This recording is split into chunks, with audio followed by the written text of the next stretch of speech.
Hey guys, welcome back to another Tech Guru video where I try to make technology as easy as possible. Today we are in Adobe InDesign CS6. I know a lot of you guys have been requesting more InDesign videos and you will be getting them in the coming weeks, so go ahead and look out for that. If you do have any specific questions or videos that you would like to see in regards to InDesign, put them in the comment box below. So we're in InDesign today and I'm going to show you a brief tutorial on understanding how text wrap works within InDesign. When you're creating a project, you're going to have a lot of occasions where you have an object on the screen or on one of your pages in which you want to add text to make it look right, to make it, you don't want the text to be blocky, you don't want the text to be above or below, and as you see here, I have a text wrap set around this rectangle that I have drawn within my InDesign project, and I have text wrap set to where it's going to wrap all around all four edges of this object. Now, I'm going to get into the details of how to edit and change the way your text wrap works for specific objects.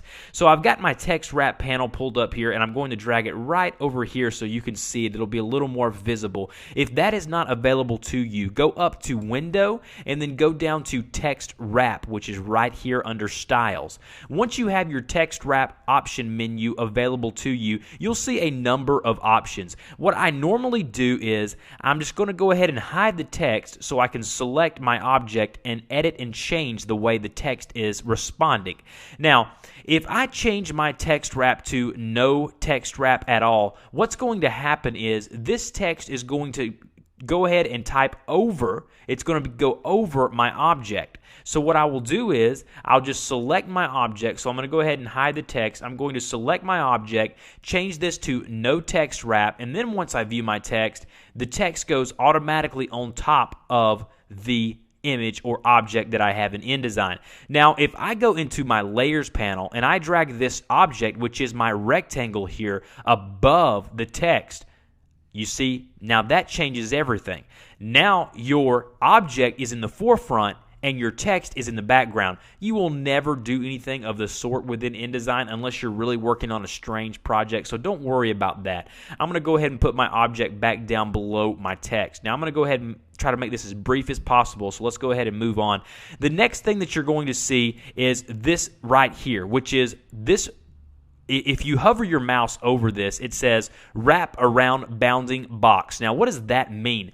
Let me go ahead and show you exactly what that means. If I grab my ellipse tool and I drag out an ellipse, okay, look at the square box. Oh, excuse me. Look at the square box that is surrounding this circle. I'm going to fill that circle with a nice yellow color so you can see it. There is a box around this circle. That allows you to move it and center it with other objects on the screen. If I have text wrap set up on this object and it is around the bounding box, it will go around all four edges of this bounding box or the perimeter of it. Now, if I go to the next one, which is wrap around the object shape, it will actually wrap around the circle itself. So if I drag this down here and I change it to wrap around the shape and then I drag it down here, as you see there, the T up here will go in the shape of whatever object that is. Now, if I click that and change it over to the bounding box, that T moves over because it's only going to wrap around the four edges of my bounding box.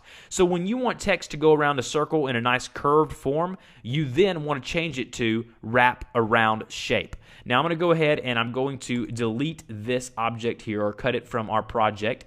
So we're just looking at our rectangle one more time. And the other two options you see here is jump object, okay? And then you'll also see jump to next column. Don't really worry about that one right now. Let me go ahead and select my rectangle. I'm going to go ahead and hide the text, select my rectangle, and then I'm going to change it to jump object. I'll bring my text back, and as you see here, that will put no text on the left or right sides of your object. That will only put it on the top and bottom, so it jumps the object and the text will resume below the object where the bounding box is finished. Now, a few other things that you will see here is you will see what This is called the top offset, this is called the bottom offset, and your left and right offset.